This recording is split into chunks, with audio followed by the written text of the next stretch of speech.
नमस्कार, मी सविता किचन शेतकरी या मराठमोळ्या यूट्यूब चॅनलवर तुमचं स्वागत करते। आपली आजची रेसिपी आहे पालकाचं पिठलं। रेसिपीला सुरुवात करण्यापूर्वी तुम्ही जर चॅनलला नवीन असाल तर आत्ता सबस्क्राईब करून ठेवा, कारण अशाच प्रकारच्या साध्या सोप्या आणि चविष्ट रेसिपी मी रोजच अपलोड करत असते। आता रेसिपीला सुरुवात करूया।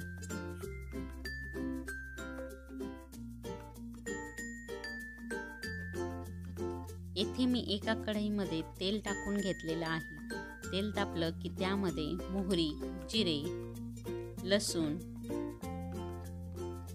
आणि कापलेला कांदा ॲड करून घेतलेला आहे। हा कांदा आपल्याला हलका गुलाबी रंग होईपर्यंत परतून घ्यायचा आहे। यानंतर यामध्ये टोमॅटो ॲड करून घेतलेले आहेत। टोमॅटो आपल्याला तेल सुटेपर्यंत परतून घ्यायचे आहेत।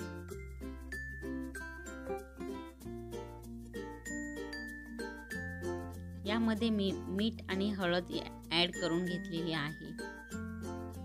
पुन्हा एकदा व्यवस्थित मिक्स करून घ्यायचं आहे।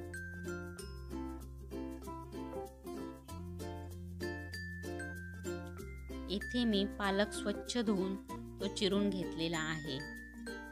पालक देखील आपल्याला येथे तेलामध्ये व्यवस्थित फ्राय करून घ्यायचा आहे।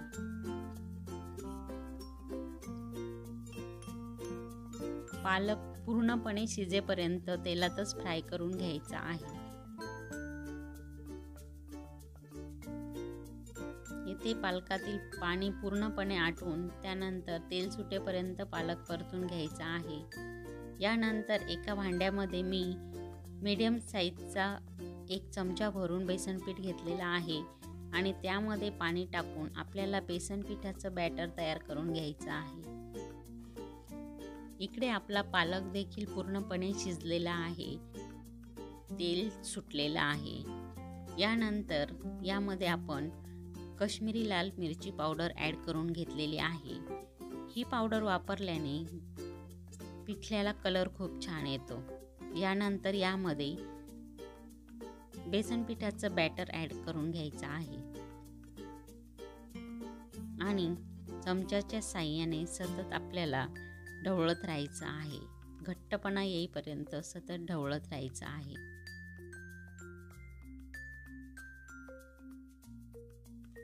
घट्टपणा आल्यानंतर आपल्याला यावर झाकण ठेवून वाफ देऊन घ्यायची आहे।